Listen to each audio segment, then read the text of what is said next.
Seguindo com o nosso enfoque, falando sobre aqueles pesquisadores que trataram do fator humano, do comportamento das pessoas nas organizações, vamos falar então sobre o Douglas McGregor. O McGregor, ele era aluno do Maslow, um bom aluno do Maslow, né? E ele desenvolveu um conjunto de ideias a partir do seu interesse pelo Maslow. Ele foi professor do MIT, né? Massachusetts Institute of Technology, uma universidade americana de ponta, e deu aula em outras universidades também dos Estados Unidos e deu aula até na Índia também, né? Ele teve uma temporada dando aula na universidade na Índia. Ele era engenheiro e PhD em psicologia pela Harvard. Ele trabalhou no Instituto da Família, que trabalhava com assistência ao pessoal sem teto nos Estados Unidos. Então, ele foi dessa área da prática de trabalhar junto com as pessoas ali na dificuldade. Esse é o Douglas McGregor. Então, foi influenciado pelo trabalho do Maslow e também ele pegou uma ideia que já tinha sido desenvolvida lá pelo Elton Mayo, né, que era dos pressupostos, a maneira da gerência das pessoas, os funcionários, e isso acarretaria uma série de comportamentos mais adequados ou menos adequados em função da própria visão gerencial sobre as pessoas, né? Então, ele, de certa forma, ele juntou um pouco as coisas e fez uma teoria que é bastante aderente, bastante interessante, que é a teoria X, teoria Y, né? Duas visões da gerência em relação às pessoas e as consequências dessas visões. Vamos ver isso então.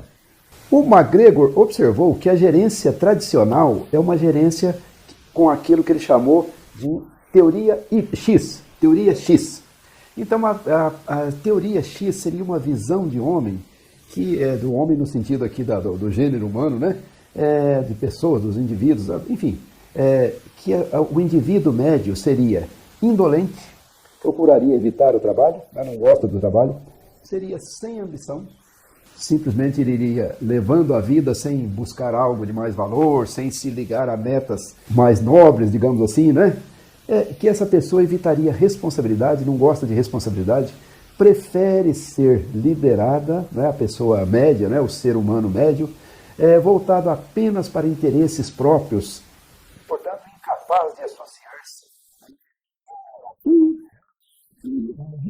a mudança, credo, pessoas são crédulas em geral, na visão X, né?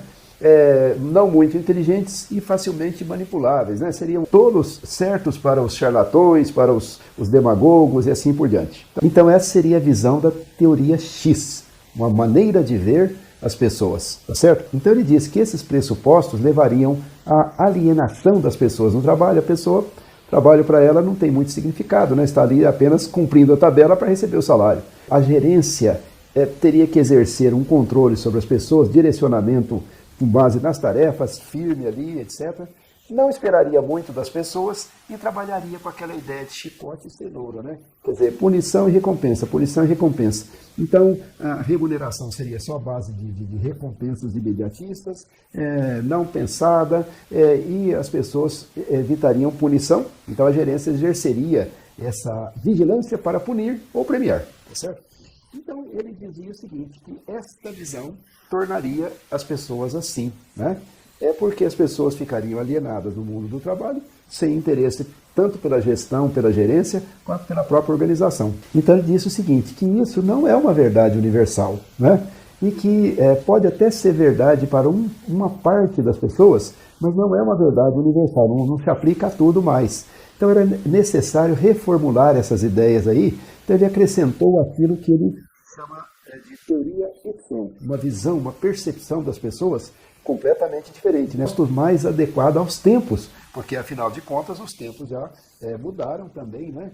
Ele antecipou considerações que seriam posteriormente adotadas por outros pensadores aí da gerência, né? Que seriam muito relevantes, e ele então percebeu o seguinte, que a gerência deveria adotar estilos diferentes conforme as pessoas, né? Ele disse, as pessoas hoje, né, uma boa parte já não responde a este tipo de classificação que é dada aí, essa visão antiga, desatualizada, as pessoas são diferentes disso, mas ainda existem pessoas assim. Então nós temos de perceber quais são aquelas pessoas que são motivadas apenas por impulsos mais fundamentais, mais básicos, e aquelas que já são motivadas por coisas de valor superior. Para pessoas com motivações de ordem inferior, o tratamento deveria ser um.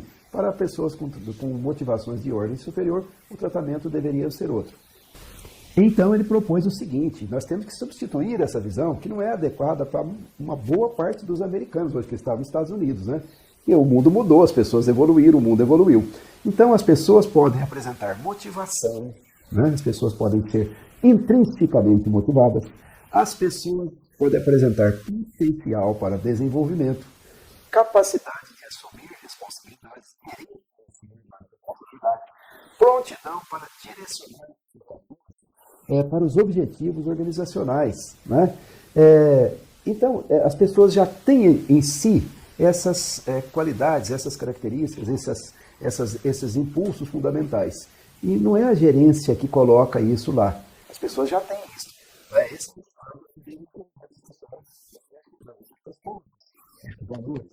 Então, a responsabilidade da gerência é criar condições para que as pessoas possam reconhecer em si mesmas estes valores, estes impulsos, e que elas possam, digamos assim, obter o máximo de si mesmas como pessoas, né? Elas próprias se encaminharem para estas questões fundamentais. Então a gerência competiria a criação de uma organização e de métodos para que as pessoas pudessem realizar plenamente as suas metas vinculadas às metas da organização. As pessoas cresceriam por meio do seu apoio às metas organizacionais. E isso era uma coisa perfeitamente possível na visão dele, já que, em princípio, as coisas são harmônicas, né? Se a empresa atingir coisa melhor, isso será melhor para todo mundo, né? Então, as pessoas vinculariam suas metas às metas organizacionais. Percebeu que as motivações das pessoas poderiam ser diferentes e que os estilos gerenciais deveriam ser diferentes também para acompanhar os diversos perfis populacionais, ou os diversos perfis dos trabalhadores. Então este é Douglas MacGregor, aluno de Maslow, que deu uma contribuição significativa, criou uma teoria que também é bastante aderente, não só se revela uma boa orientação para a gerência, como abriu oportunidades de pesquisa para Douglas MacGregor.